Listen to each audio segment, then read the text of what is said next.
मैं हूं आफाक अहमद और आप देख रहे हैं न्यूज़ 18 इंडिया। धारावी के विकास को लेकर कई सरगर्मियां चालू है। हर जगह पर विकास की बात हो रही है, हर जगह एक डर का माहौल पैदा किया जा रहा है। कहीं पर तो लोग राजनीति करते हुए नजर आ रहे हैं। राजनीति में भी अपना ही पल्ला भारी करने की कोशिश की जा रही है। इसी राजनीति को लेते हुए और खास करके धारावी के डेवलपमेंट की बात करने के लिए आज हमारे साथ शकील भाई मौजूद हैं। शकील भाई, आखिर क्या चल रहा है कि बार बार लोग जो है अपनी राजनीति गरमाने के लिए बार बार जो है धारावी के मुद्दे को उठाया जा रहा है, धारावी के डेवलपमेंट की बात की जा रही है। अभी तक राजीव गांधी नगर की बात चल रही थी, अब एमके लालाचार और गडर गली की बात चल रही है। आफाक भाई, आपके चैनल के माध्यम से पहले तो मैं शुक्रिया अदा करूंगा आपका, और आपके चैनल के माध्यम से मैं बताना चाहता हूं, धारावी रीडेवलपमेंट ये प्रोजेक्ट 2004 से, मेरे जानकारी के अनुसार 2004 से चल रहा है। लेकिन अभी कैसा है आफाक भाई, देखिए, जब धारावी रीडेवलपमेंट का प्रोजेक्ट आया उस समय धारावी बचाओ आंदोलन करके एक अभियान चलाया गया। आपने देखा होगा, आप भी धारावी में पैदा हुए बड़े हुए हो। धारावी बचाओ आंदोलन में कौन लोग थे और उस समय कौन था जो डीआरपी को लाया, दोनों पहलू को आप देखिए। धारावी बचाओ कौन था और धारावी बनाओ कौन था, डीआरपी लाने वाला। आज दोनों एक ही जगह पे बैठ गए हैं, धारावी बचाओ वाला और धारावी बनाओ वाला। कांग्रेस की सरकार थी सेंट्रल में, कांग्रेस पार्टी की सरकार महाराष्ट्र राज्य में, और महानगर पालिका धारावी विधानसभा में नगर सेवक कांग्रेस के। तब भी धारावी डेवलपमेंट में थी। लेकिन आज आपको ऐसा लग रहा है, आज आपको ऐसा फील हो रहा है कि आज बहुत जोरों में धारावी डेवलपमेंट चल रहा है। इसके पहले सेकलेन वाला का टेंडर था, ग्लोबल टेंडर हुआ, उसमें सेकलेन आएगा।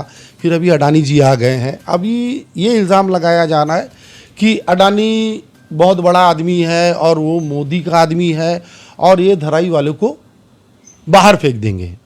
ऐसा एक प्रोपेगेंडा तैयार किया गया। अभी वकील भाई ने एक मीटिंग रखा जीवन हॉल में। अब कोई चोरी की मीटिंग नहीं थी, कोई गुप्त मीटिंग नहीं थी। उसमें सोने के व्यापारी भी आए थे और धारावी वेलफेयर एसोसिएशन आई थी। और ये मीटिंग एक हफ्ते से प्रोग्राम बन रहा था। चोरी किसको कहा जाता है आफाक भाई? चोरी का मतलब है कि मैं 4 लोगों को बुलाऊं और गुप्त मीटिंग कर लूं। 300 लोगों में चोरी नहीं होती। इसमें 300 व्यापारी आए थे, इसको चोरी नहीं कहा जाएगा। ये साहूकारी की मीटिंग थी और व्यापारी मंडल के हित के लिए मीटिंग थी। देखिए, कोई मांगता है 400, कोई मांगता है 450। रेसिडेंट का तो सारे मुद्दे चल रहे हैं, लेकिन कमर्शियल वालों का क्या होगा? कमर्शियल हब कैसे बनाया जाएगा? कमर्शियल के गाले कहाँ दिए जाएंगे? कमर्शियल हब बनेगा कहाँ? सबसे बड़ा मुद्दा ये था। अच्छा ठीक है, कमर्शियल में भी कई कमर्शियल है। धारावी विधानसभा में प्लास्टिक का व्यापार है, आप मानते हो। कपड़े का व्यापार है, आप मानते हो। भंगार का व्यापार है, आप मानते हो। चमड़े का व्यापार है, आप मानते हो। क्या इनको अलग अलग जोन में दिया जाएगा कि सबको एक जगह बसाया जाएगा? यही सवाल जनता के दिमाग में घूम रहे कि ये कहाँ पर क्या होगा, क्योंकि कोई ऐसा मास्टर प्लान बनाया नहीं गया। अभी जैसे कि माननीय खासदार राहुल सिवाले साहब से मीटिंग हुई, वकील भाई ने मीटिंग अरेंज किया, सारे व्यापार मंडल के लोग आए थे। किसी ने उसमें ये मुद्दा भी उठाया कि 20,000 फोर्स अडानी ने मांगा है सेंट्रल गवर्नमेंट से। तो मैं आपको बताना चाहता हूँ, ये जो प्रोजेक्ट है ये 20% 20% महाराष्ट्र शासन का है, ना कि अडानी का पूरा 100% है। महाराष्ट्र शासन इस प्रोजेक्ट के अंदर 20% सरकार खुद इन्वॉल्व है। 20%। 20% क्यों? सरकार का तो 80% होना चाहिए, 20% जो है वो डेवलपर को दे सकते थे। देखिए, अब ये डेवलपर को तो 100% था। जब इसके पहले सेकलेन वाला आ रहा था, या जो भी 2004 से टेंडर हो रहे थे, डीआरपी रीडेवलपमेंट का प्रोजेक्ट चल रहा था, उसमें तो 100% बिल्डर था। तो कम से कम अभी 20% गवर्नमेंट तो इंटरफेयर कर रही है। पहले तो 100% बिल्डर के हाथ में सौंपा गया था धारावी को। आज कम से कम महाराष्ट्र सरकार 20% तो है। तो कहीं ना कहीं गवर्नमेंट का इंटरफेयर है, गवर्नमेंट का इन्वॉल्वमेंट है। तो ये जरूरी नहीं है कि, देखिए, आज मैं बोलता हूँ एलवाई अडानी साहब को भी नहीं मिली है। मैं कांग्रेस पार्टी में रहा हूँ, कार्यकर्ता था छोटा सा, कोई पोस्ट नहीं थी, कोई पद नहीं था। तो कहीं ना कहीं आप पत्रकार हैं, आप पता कीजिए, आप भी थोड़ा स्टडी रखिए। मेरा ऐसा मानना है 2004, 2006, 2007, 2010 इसमें आमदार का इलेक्शन भी आया, खासदार का इलेक्शन भी आया और ये धारावी ईरानी होटल पे मंच भी लगा। उसमें बाकायदा कहा गया कि जहाँ मस्जिद है वहाँ मस्जिद मिलेगा डीआरपी में, जहाँ मंदिर है वहाँ मंदिर मिलेगा, जहाँ चर्च है वहाँ चर्च होगा। लेकिन आप पुराना सर्कुलर उठा के आप देख लीजिए, मेरा चैलेंज है, मैंने देखा है उसके अंदर मस्जिद गायब है। कहाँ बनेगी कोई, उसके अंदर अमेंडमेंट नहीं है कि मस्जिद जहाँ थी धार्मिक स्थल वहीं रहेगा, धार्मिक स्थल का कोई जिक्र ही नहीं है।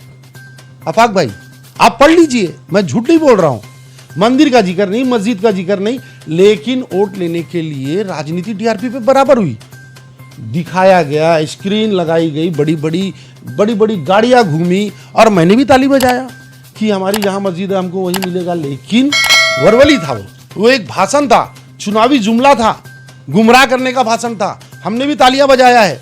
लेकिन जब हम सच्चाई के आईने में झांके तो हमारी मस्जिद का जिक्र नहीं है, हिंदू भाइयों की मंदिर का जिक्र नहीं है, कहीं कोई चीज थी ही नहीं।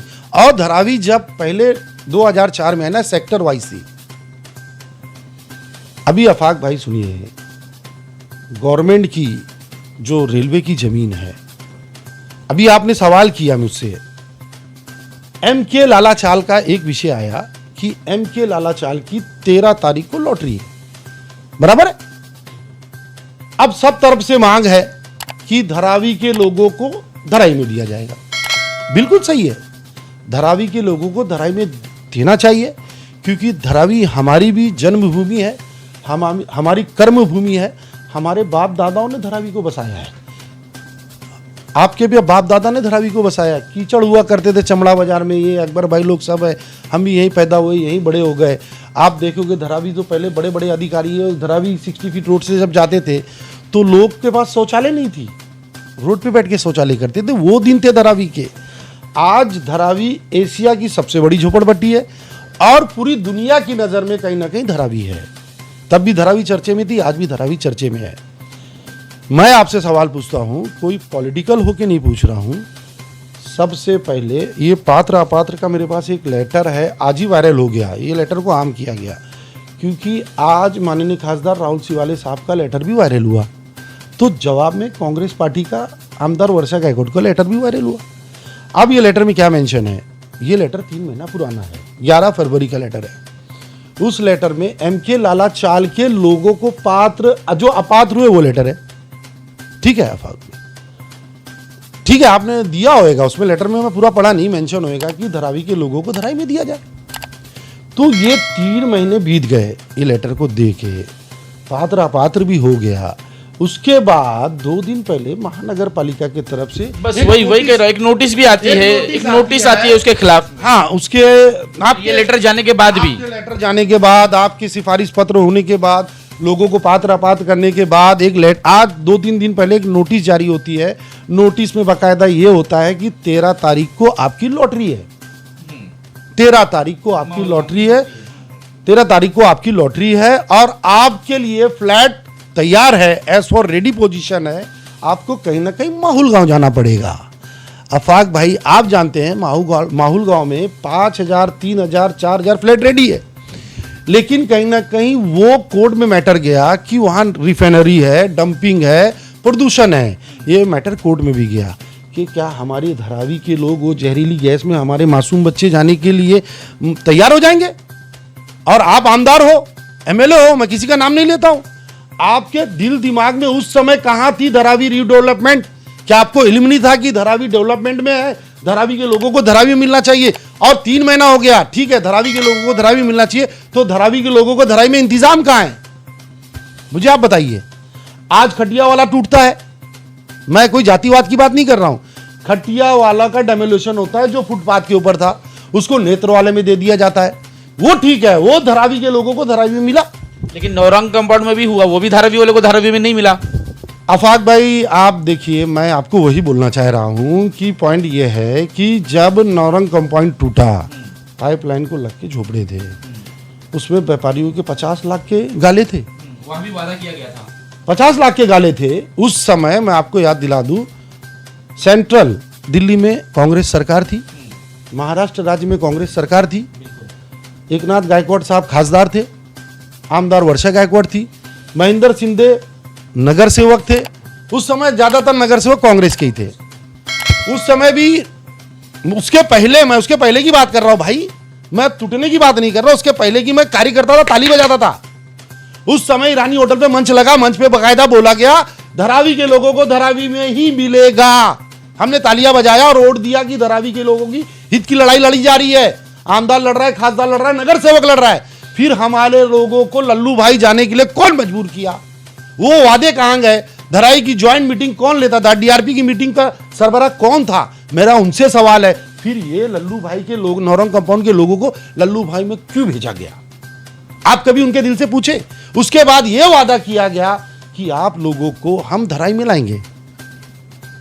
गलत नहीं बोल रहा फाक भाई। आज आप देखिए ओएनजीसी कॉलोनी, पीएमजीपी कॉलोनी, कितने टावर रेडी हो गए? कितने टावर रेडी हुए? अब बताइए, एक टावर खड़ा हुआ कि ये धारावी मॉडल है। इस तरह के फ्लैट, मैं भी गया था उद्घाटन में, मैं कांग्रेस में था ना भाई, मैं भी उद्घाटन में गया। वहां पर किन लोगों को फ्लैट दिया गया? धारावी है ना भाई। उसके बाद अभी आप देखिए, आज 3-4 टावर खड़ा है, फिर से 22-22 माले का टावर खड़ा है। उसके बाद पीएमजीपी कॉलोनी में आप खुद सर्वे कर लीजिए, महाड़ा के तरफ से कितने फ्लैट थे और उधर पर किन लोगों को ला के बसाया गया? अंटाफिल से लाया गया लोगों को, वडाला से लाया गया लोगों को। धारावी के लोगों को लल्लू भाई क्यों भेजा गया? मेरा सवाल ये था। टेम्परवरी शिफ्टिंग देना था उनको, तो उन लोगों को क्या पीएमजीपी कॉलोनी में नहीं दिया जा सकता था? महाड़ा से मीटिंग नहीं हो सकती थी? एसआरए से मीटिंग नहीं हो सकती थी? देखिए, कहीं ना कहीं धारावी की बेटी हूं मैं, धारावी ने मुझे बहुत कुछ दिया, लेकिन तुमने धारावी को क्या दिया? कहीं ना कहीं आपके दिल में दर्द होना चाहिए धारावी वासियों के लिए कि इनके व्यापारियों के 50 लाख के गाले हैं, 30 लाख के गाले हैं, इन्होंने पसीना बहाया है। 6 लाख के झोपड़े में फेंक दिया गया, जहां ना पानी की फैसिलिटी थी, ना शौचालय की फैसिलिटी थी, ना साफ सफाई थी। आप भी गए होगे, देखे होगे लल्लू भाई की क्या पोजीशन थी। आज वो कहीं ना कहीं लोग करता नहीं तो मरता क्या, करता नहीं तो मरता क्या। नेत्रवाला में कितने फ्लैट खाली थे? कोजी शेल्टर में आज भी 54 फ्लैट खाली पड़े हैं। आप चले जाइए पीएमजीपी कॉलोनी में, इतने फ्लैट खाली थे। ये तो बहाना है, धराई वालों को यहां से हटाना है। ये अडानी और अंबानी की बात नहीं हो रही है। आज अपात्र पहली नोटिस एमके लाला चाल की रिलीज हुई। मेरा एक सवाल है कि जब नोटिस आई थी एमके लाला चाल में और गटर गली के अंदर, तो बताया जा रहा था कि पहले 10 घरों को पात्र किया गया, फिर 20 घरों को पात्र किया गया, फिर 40 घरों को पात्र किया गया। अब पता चल रहा है कि पूरे के पूरे घर पात्र हो गया। फिर ये मामला क्या है? कैसे ये पात्र हो गया? क्या कोई जादू हुआ या कोई राजनीतिक खेल हुआ है? अफाक भाई देखिए, महानगर पालिका मूर्ख है, बेवकूफ है, पागल है, क्या है? 40 लोग को एलिजिबल क्यों? एलिजिबल 40, 10 लोग एलिजिबल क्यों? 20 लोग एलिजिबल क्यों? ये तो महानगर पालिका से मेरा सवाल है। क्या आपने नोटिस नहीं दिया कि वो सारे लोगों ने आपको डॉक्यूमेंट नहीं दिखाया? मेरा सवाल है, या तो आपने उनको नोटिस नहीं दिया, या तो वो नोटिस पाए आपके पास डॉक्यूमेंट लेके नहीं आए तो आपने अपात्र कर दिया। फिर ऐसा कौन सा जादू हुआ, इमेजिन अचानक ऐसा कौन सी जादू की छड़ी आती है कि वो जो सारे लोग अपात्र थे वो बेचारे पात्र हो जाते हैं वही डॉक्यूमेंट पे? तो पहले क्या था? आप समझो, इशारा काफी है समझदार को। कहीं ना कहीं इनको फेल करो, फिर ये हमारे पास आए, फिर हम अधिकारी को बोले अब पास करो धीरे धीरे, तो क्रेडिट सेरा हमारे को, मुफ्त का चंदन घिस मेरे लल्लन, वही हिसाब है भाई। तो लोगों की भावनाओं के साथ खेला जा रहा है, खिलवाड़ हो रहा है। तो क्या इसी तरह का पात्र अपात्र का खेल जो है वो राजीव गांधी नगर में भी होगा? अब आप समझदार हो। आज राजीव गांधी भी 40 स्ट्रक्चर पात्र होता है और 671 घर का सर्वे होता है, और 671 घर का सर्वे होता है। तो आप समझ जाइए कि जैसे एमके लाला चाल में ऐसा एक रोशनी आई, सब की आंख में वो हो गया और सब ने लिख दिया पात्र पात्र पात्र। अरे बाबा, कल भी उनके पास वही डॉक्यूमेंट पे थे, आज भी वही डॉक्यूमेंट है जो एमके लाला चाल के लोगों के पास थे, जिस आधार पे पात्र हुआ। लेकिन गरीबों के पैसे तो खर्च हुए हैं ना। अभी एमके देखिए, गरीबों के पैसे ये काम आसानी से हो सकते थे तो गरीबों को इतने पैसे क्यों खर्च किए, गाड़ी कमाई? पैसे तो खर्च हुए नहीं हुए आफाक भाई, वो नहीं बोलूँगा मैं, लेकिन लोगों का समय नष्ट हुआ, लोगों को कहीं ना कहीं कतार में लगा दिया गया। आप लाइन में लगो रहो, आप अपना काम धंधा छोड़ दो, आपके बच्चे की स्कूल की फीस है नहीं है, आप चलिए लाइन में लग जाइए। तो कहीं ना कहीं लोगों की भावनाओं के साथ खेला गया। और जब मैं ये बोल रहा 3 महीने पहले लेटर गया, तब वो लेटर में क्यों नहीं कि धारावी के लोग को डीआरपी है, डीआरपी में रहना चाहिए। अच्छा, दूसरी बात देखिए, मेरी जानकारी के मुताबिक जो मेरे को मालूम है वो बोलूँगा मैं। आज वकील शेख और जो वहाँ के स्थानिक लोग थे, संडे का दिन था, संडे के दिन माननीय खासदार राहुल सिवाले साहब के पास 12 बजे रात में वकील भाई जाते हैं, लोगों से मिलते हैं, सैटरडे की नाइट में जाते हैं, लोगों से मिलते हैं, अटेंडेंट में, एकदम अटेंडेंट वकील भाई मिलते हैं, लोगों से बात होती है, ठीक है भाई हम चलने को तैयार हैं साहब के पास। देखिए, कोई बीजेपी हो, आरएसएस हो, बजरंग दल है, विश्व हिंदू परिषद है, कांग्रेस है, भाई एक छत जाती है जब सर के ऊपर से किसी की ना, तो उसको ना बीजेपी नज़र आती है, ना कांग्रेस नज़र आती है, ना राष्ट्रवादी नज़र आती है। उसको सिर्फ ये लगता है कि मेरे सर का जो सहारा है, मेरे बाल बच्चों के छत के ऊपर जो छत है वो कैसे बचेगी, मेरे को किसके पास जाना पड़ेगा। आज देखिए, ईडी हो जो बोलते हैं बीजेपी इंजेक्शन लगा रही है, ईडी ईडी ईडी, नेता अपनी कुर्सी बचाने के लिए तो बीजेपी में चला जाता है। तो एक झोपड़दारा बेचारा जो सारी जिंदगी कमाई है, वो गरीब आदमी क्यों नहीं जाए खासदार राहुल सिवाले के पास? क्या आपके भरोसे पे बैठे रहे? कल को माहौल गांव की नोटिस में चला जाए, उसका घर ये भी आसिया उजड़ जाए और वो माहौल गांव अपने मासूम बच्चों को लेके जाए, जहां प्रदूषण कोर्ट ने स्टे लगाया था। भविष्य खराब है, टीबी पेशेंट होगा, बच्चे मरेंगे, मासूम बच्चे मरेंगे। ये दर्द होना चाहिए धारावी वालों के लिए। ये दर्द किसके दिल में होगा? ये दर्द उसके दिल में होगा जो इस झोपड़पट्टी में रह रहा है। मैंने आज करीब 10 बजे के लगभग मैंने कॉल किया था, 10 या 11 बजे के लगभग, गटर गली में। तो वहाँ से मुझे पता चला कि 2 बजे मीटिंग है एफ वार्ड में, अगर आपको आना है तो आ जाओ। तो मैं मीटिंग में तो नहीं गया, ना जा सका। तो आखिर मामला क्या था, ये कैसी मीटिंग थी? मीटिंग ऐसी थी, ये अटेंडेंट में मीटिंग रखी गई। ट्यूसडे को मीटिंग थी विधायिका साहिबा की, वहाँ के स्थानिक लोग से आप पूछ सकते हो, ट्यूसडे की मीटिंग थी। लेकिन वकील शेख का जाना वार्ड ऑफिसर के पास सुबह, आज भाई वकील शेख का जाना, वहाँ के स्थानिक लोगों से मीटिंग लेना 11 बजे, वार्ड ऑफिसर कहीं दूसरे कार्य में थे।